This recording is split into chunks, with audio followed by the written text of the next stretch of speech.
আমি অনেক জায়গায় শুনেছি রিজিক পূর্বে নির্ধারিত, আমার কাজ না করলেও যা পাবার তা পাবো কিনা। এই ভদ্রলোক সম্ভবত আমার মতো অলস প্রকৃতির মানুষ। তিনি চাচ্ছেন যে আল্লাহ যেহেতু রিজিক নির্ধারিত করে রাখছেন, তাহলে এত কষ্ট করে লাভ কি, শুয়ে থাকি। অনেক যুবক আছেন আমাদের কাছে প্রশ্ন দেন, দিয়ে বলেন ভাই এমন কোন আমল বলে দেন যে আমল করলে আল্লাহ তাআলার কাছ থেকে আমি বিপুল পরিমাণ টাকা পয়সা পাবো, আমার আর কিচ্ছু করতে হবে না, এত হ্যাসেল নিতে চাই না। অনেকে একটা নির্দিষ্ট অ্যামাউন্টের কথা বলে দেন যে আল্লাহ তোমার কাছে বেশি চাই না, এই লাখ দশেক টাকা দিলে আমার চলবে, আল্লাহ সুবহানাহু ওয়া তাআলাকে বাজেট ঠিক করে দেয়। এগুলো ভুল। দোয়ার মধ্যে যদি এরকম ভুলভাল দোয়া করি তাহলে তার পরিণতিও খুব ভুলভাল হবে। আপনারা অনেক গল্প ঘটনা এই সংক্রান্ত জানেন, আমি আর সেদিকে যে সময় নষ্ট করতে চাই না। আপনি অলস হয়ে শুয়ে থেকে যদি রিজিক চান তো মনে রাখবেন এটা কোনো মুসলিমের প্রত্যাশা হতে পারে না। আল্লাহ সুবহানাহু ওয়া তাআলা বলেছেন ফাইদা কুদিয়াতিস সালাহ ফান্তাশিরু ফিল আরদি ওয়াবতাগু মিন ফাদলিল্লাহ।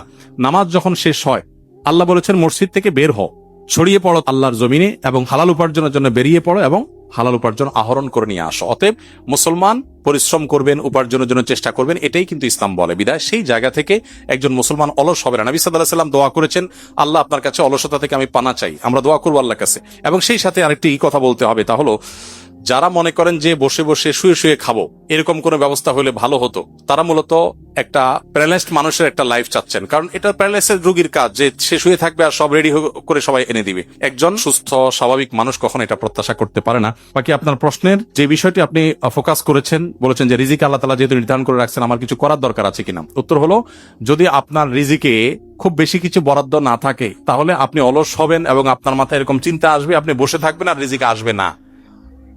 আপনার রিজিক কতটুকু আছে সেটা আপনার অ্যাটিটিউড, পরবর্তী আপনার যে প্রাপ্তি সেটা দেখে বোঝা যাবে। এজন্য একজন মানুষ তাই পাবে যা তার রিজিকে আছে। রিজিকে আছে বিধায় আমি শুয়ে থাকি, এই কথা চিন্তা করে যদি আপনি শুয়ে থাকেন আপনার রিজিকে কিছু না আসে, তাহলে বুঝতে হবে আপনি কপাল পড়া, আপনার রিজিকে আসলে কিছু ছিলই না। আর যদি আপনি পরিশ্রমী হন, পরিশ্রম করেন এবং ভালো কিছু পান, তাহলে বুঝতে হবে যে আপনার রিজিকে এটাই ছিল। মনে রাখবেন, হবে সেটাই যেটা আমাদের রিজিকে আছে। আমাদের রিজিকে যা আছে তার বাইরে কোনো কিছু হবে না। আমরা চাইলেও হবে না, না চাইলেও হবে না।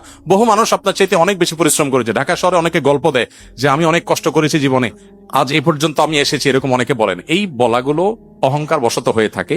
তার চাইতে বেশি অনেক চেষ্টা করে মানুষ রাস্তা রাস্তা করে, ঠিক না ঠিক? বিধায় এটা আল্লাহ তাআলার রহমত ছাড়া কখনো হবে না। রিজিকে যা আছে তাই আসবে, কিন্তু আল্লাহ তাআলা আপনাকে বসে থাকতে বলেন। আল্লাহ বলেছেন রিজিকে যা আসবে এটা বিশ্বাস করবা আর শ্রমের জায়গায় তুমি ঠিকই শ্রম দিবা, তাহলে রিজিকে যা আছে তাই আসবে। আর পরিশ্রম করার কারণে আল্লাহর কাছে তুমি রিজিক পাওয়ার না পাও, আল্লাহর নির্দেশ পাওয়ার কারণে তুমি সওয়াব পাবে ইনশাআল্লাহ তাআলা। জাযাকুমুল্লাহ খাইর। আল্লাহ তাআলা আমাদের সবাইকে আমলের তৌফিক দান করুন।